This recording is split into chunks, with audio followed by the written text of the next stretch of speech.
This is the second video I shared with you on this YouTube medium, installing an air compressor and buying an HVLP gun for a pretty bargain price, installing it and plumbing it as directed by people who've done it before on the web, and now I'm going to shoot paint. I've never done it before, but I've done a lot of research. Painting is a thinking man's art, and takes a lot of preparation, probably 50 to 100 hours in sandblasting and taping, cleaning surfaces before I actually shoot the primer. I shoot the primer and let it flash, and then the base, let it flash, and then the clear, and then sand it. And that's what I'm going to show you right now. I am not a professional. I've never done this before, but I did stay in a Holiday Inn Express last night. I treated them with a rust neutralizer. It's called Pickle-X, and it actually converts it to a zinc oxide. And then I wiped the zinc oxide off and seal it with a zero rust spray paint, which is actually bonding with rust and encapsulates it. And then I put this rubberizing compound over it. Before I did that, if you look at my seams closely, I went ahead and sealed them with an epoxy fiberglass so that I have a nice tight seam. The other seams I used a adhesive automotive seam sealer on so that there'd be zero gaps and we would get none of that rust also occurring up here by the headlight.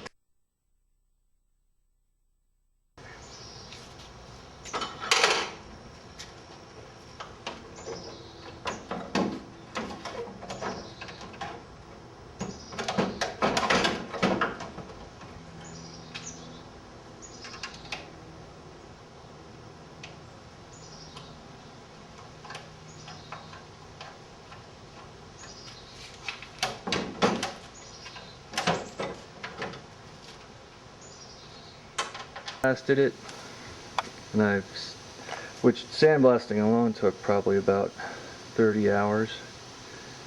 10 hours for the taping. I wiped it down with both Windex for organic grime that might be left on there, as well as wax and grease remover. Made sure I blew off as much dust as I could. I'm shooting it in the entrance to the garage because the types of materials I'll be shooting are very toxic, isocyanate based. I have a respirator, but I wanted to have as much airflow as I could without getting too much dust and debris blowing in.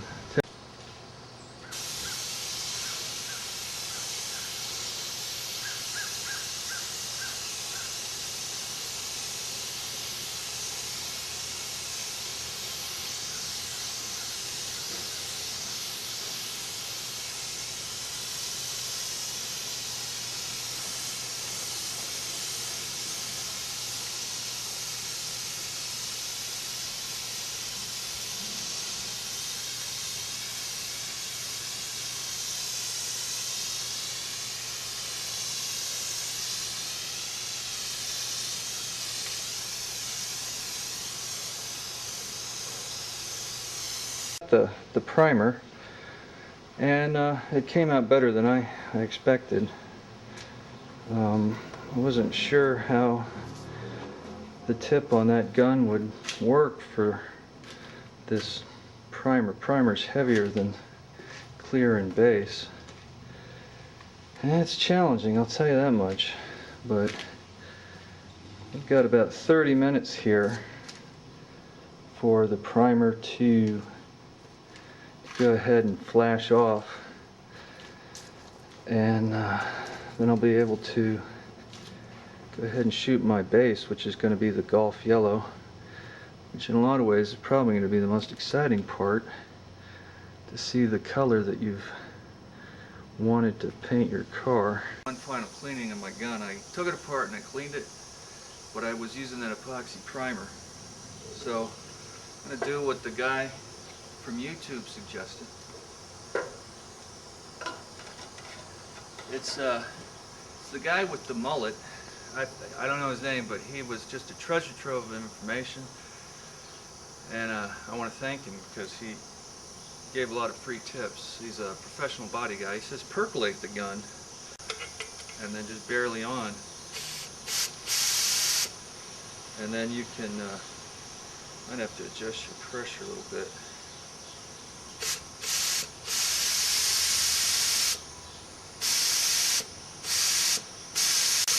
Percolating, kind of funny, like a coffee pot. Percolating, what it does is it backflows the lacquer thinner up into the network of piping so that you have a clean gun. If you get your gun fouled, you're screwed.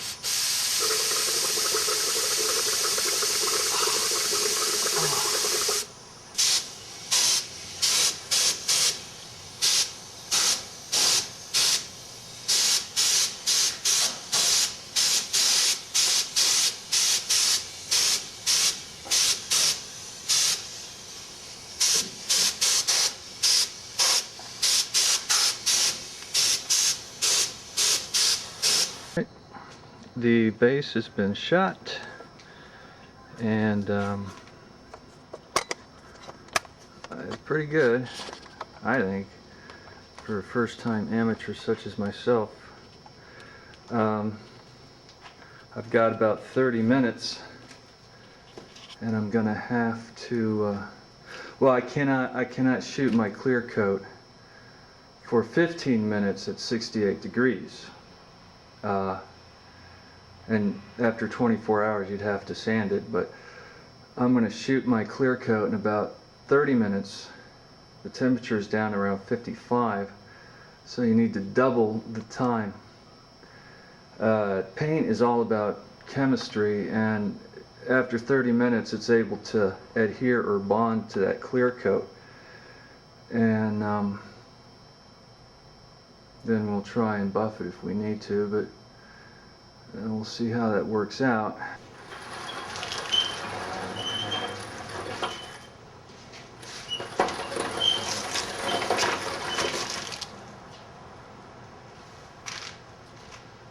Okay, we're gonna bring the car out into the daylight to see just how that clear worked.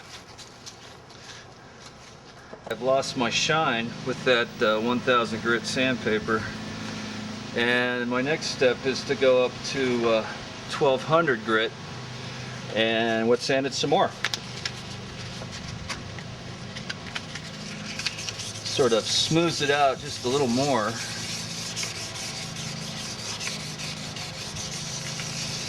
And our last step is to go up to 2000 grit sandpaper, and I can already see I'm getting a little more of a shine off of the scratch surface. Some people say start out with 400. I was told don't do that because you'll be here all day trying to get the shine back. And again, this is all novice work. I never done this before, but the rubbing compound, this is 3M rubbing compound, and it was about 30 bucks for this container. Should cover the whole car, but this is the next step. You can do it by hand or a buffer. I have a buffer which I paid $70 for, which I'll use on the car proper when I paint it, but right now I'm going to have to do this by hand because it's so tight. The last compound we use after we buff it is the polishing compound, which is also kind of pricey, but both rubbing and polishing compounds should cover this whole car. You can already see that I'm starting to get that shine back. It's back to the way it was.